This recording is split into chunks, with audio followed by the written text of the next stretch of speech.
PoK की जनता अब भारत से सीधी अपील कर रही है कि भारत सरकार को संयुक्त राष्ट्र में इस मुद्दे को उठाना चाहिए। लेकिन अब भारत ने अपना रुख साफ कर दिया है और बता दिया है कि इस मुद्दे को उठाने का समय अब निकल गया। अब तो भारत पीओके को वापस लेकर ही रहेगा। ऐसा हम नहीं कह रहे हैं, बल्कि राजनाथ सिंह के बाद जयशंकर सिंह और उसके बाद अब अमित शाह के बयान ने भी यही संकेत दे दिया कि अब भारत पीओके को वापस लेकर ही रहे।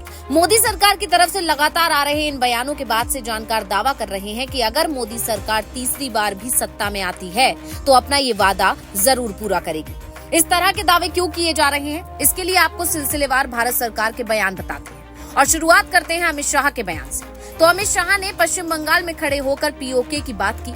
उन्होंने पीओके की जनता को संदेश भेज दिया कि हम पीओके वापस लेकर रहेंगे। अमित शाह ने सभा में कहा कि पहले कश्मीर में आजादी के नारे लगते थे, अब पीओके में नारेबाजी होती है। उन्होंने ममता बनर्जी और राहुल गांधी पर भी निशाना साध दिया।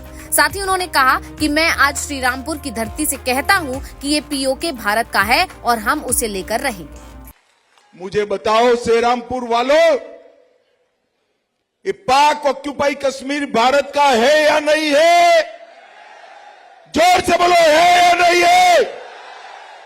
ये मणिशंकर अय्यर, एक फारूक अब्दुल्ला हमें डराते हैं, देश को डराने का काम कर रहे हैं कि एटम बम है पाकिस्तान के पास, पाक ऑक्यूपाई कश्मीर की बात न करो। मैं आज श्रीरामपुर की धरती पर कहकर जाता हूं, राहुल बाबा आपको डरना है तो डरिए, ममता दीदी आपको डरना है तो डरिए। ये पाक ऑक्यूपाई कश्मीर भारत का है और हम उसको लेकर रहे।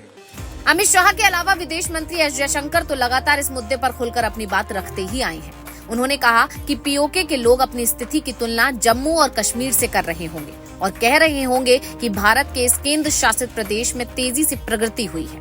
जम्मू कश्मीर की तरक्की देखकर ही पीओके में बवाल मचा हुआ है। सिर्फ यही नहीं, इससे पहले एस जयशंकर ने 2 टूक कह दिया था कि पाकिस्तान के कब्जे वाला जम्मू कश्मीर यानी कि पीओके पहले भी भारत का था, आज भी भारत का ही है और आगे भी भारत का ही रहेगा। यहाँ तक कि उन्होंने विपक्ष पर भी निशाना साध दिया। उन्होंने कहा कि भारत की नीति स्पष्ट है, पीओके पर अवैध कब्जे को हटाना है और इसका भारत में विलय करना है। क्या विपक्षी दल भी पीओके पर ऐसी ही राय रखते हैं? वहीं इससे पहले रक्षा मंत्री राजनाथ सिंह कह चुके हैं कि पीओके हम पाकिस्तान से लेकर रहेंगे। अब सरकार का रुख साफ है कि वो पीओके लेकर रहेगी। इसी बीच सबसे ज्यादा खास है पीओके की जनता का रुख, जो लगातार भारत सरकार से गुहार लगा रही है कि हमारी मदद करो।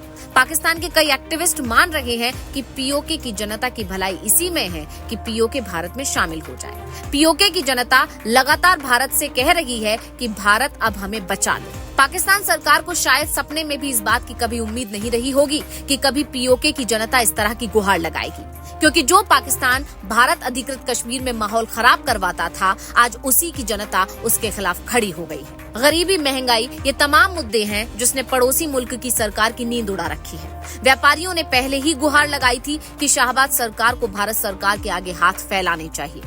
पहले तो पाकिस्तान की भारी बेइज्जती हुई थी और अब पीओके की जनता भी खुलकर पाकिस्तान सरकार और उसकी सेना का विरोध कर रही है, प्रदर्शन कर रही है और इससे साफ है कि पाकिस्तान का बुरा समय चल रहा है। Bureau report, global Bharat TV.